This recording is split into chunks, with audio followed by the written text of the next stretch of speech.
Selamat pagi, salam sehat selalu, selamat menikmati kasih dan kebaikan Tuhan yang senantiasa melimpah di hidup ini. Di hari ini, kembali menyapa dan menjumpai sahabat rehat di mana saja berada. Tentunya dengan sapaan firman melalui renungan harian Toraya Minggu 19 Maret 2023. Dengan hati yang bersyukur, kita senangkan Allah kita. Dengan hati yang memuji Tuhan, kehidupan kita senantiasa untuk kemuliaan Tuhan. Kita sambut firman, kita berdoa.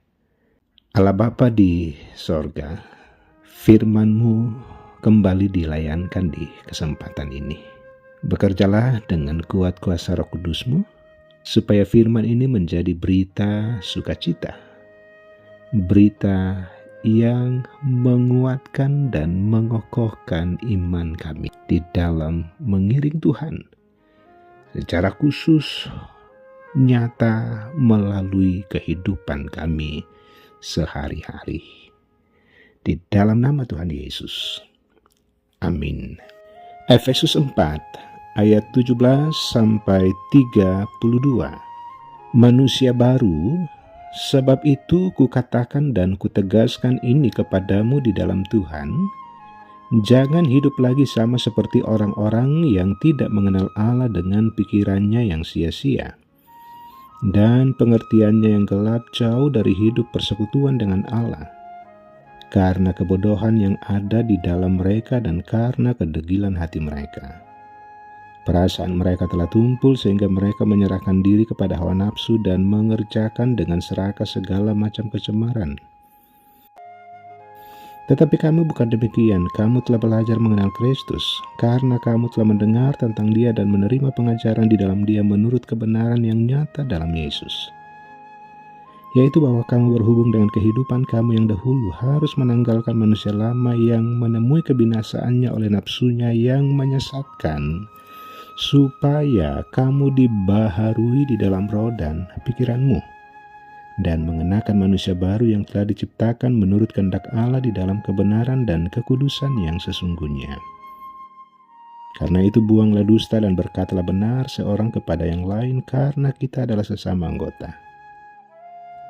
Apabila kamu menjadi marah, janganlah kamu berbuat dosa, janganlah matahari terbenam sebelum padam amarahmu, dan janganlah beri kesempatan kepada iblis.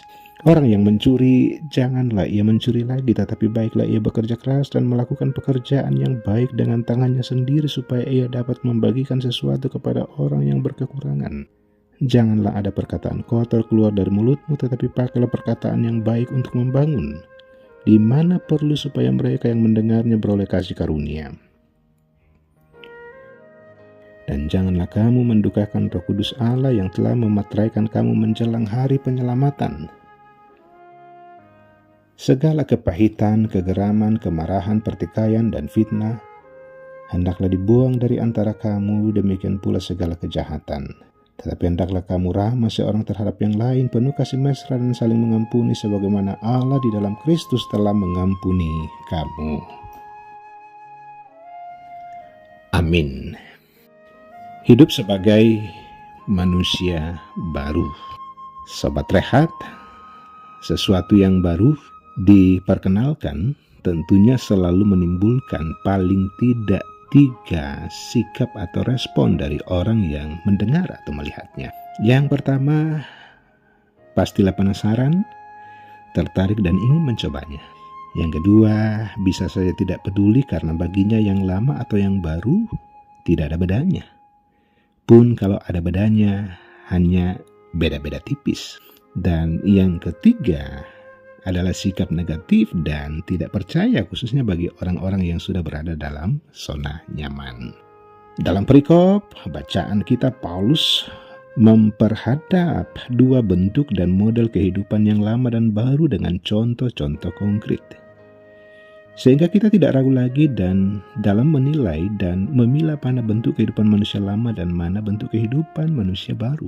Bentuk kehidupan manusia lama antara lain pikiran yang sia-sia, pengertian yang gelap, kebodohan, kedegilan hati, perasaan yang tumpul, menyerahkan diri kepada hawa nafsu, mengerjakan segala kecemaran.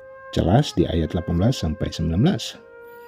Sementara bentuk kehidupan manusia baru yakni berkata benar, kalau marah tidak berbuat dosa, tidak mencuri, bekerja keras, tidak ada perkataan kotor keluar dari mulutnya, tetapi yang baik untuk membangun, tidak mendukakan Roh Kudus Allah. Membuang segala kepahitan, kegeraman, fitnah, dan segala macam kejahatan. Jelas di ayat 5-31. Sobat Rehat, ada orang Kristen yang menjadi puas dan bangga sebagai orang Kristen, tetapi hidupnya masih dikuasai oleh kehidupan yang lama. Ia sudah merasa sebagai manusia baru, tetapi sesungguhnya ia masih hidup sebagai manusia lama. Untuk menjadi manusia baru, kita harus terus belajar mengenal Kristus, kehendak dan jalannya. Setia belajar tentang kebenaran di dalam Dia, setia memelihara kebenaran itu. Amin. Mari berdoa. Syukur atas firman Tuhan yang sudah menjadi bagian kami di hari ini. Firman kekuatan, firman yang terus memotivasi kami untuk menghidupi kebenaran di dalam Kristus Yesus, terkhusus sebagai manusia baru di dalam Kristus. Kami senantiasa berjuang untuk memadamkan dan mematikan cara hidup dan kebiasaan sebagai manusia yang lama, lalu berjuang untuk menghidupi seperti apa layaknya manusia baru di hadapan Tuhan. Bapa di sorga, di hari ini, doa dan pengharapan kami terus tertuju kepadamu, kiranya Tuhan menjamah dan melawat kekasih-kekasih kami yang bergumul karena sakit penyakit, baik yang sementara dirawat di rumah sakit, sementara dirawat di rumah atau berobat jalan. Terus menopang dan menghibur anak Tuhan dalam duka cita karena perkara kematian orang-orang terkasih. Ya Allah, ya Tuhan kami, tak seorang pun di antara kami yang lepas dari beban persoalan, tetapi kami percaya kepada siapa kami membawa segala gumul dan beban kehidupan kami, bahwa Yesus solusi yang terbaik di kehidupan ini. Bapa di sorga, terpujilah Engkau, lanjutkan kasih dan kemurahan-Mu di hari ini. Bersama dengan Tuhan, setiap kami kembali ke dalam aktivitas dan rutinitas kami. Di dalam nama Tuhan Yesus. Amin. Demikian sapaan firman Tuhan, maju terus di dalam Tuhan.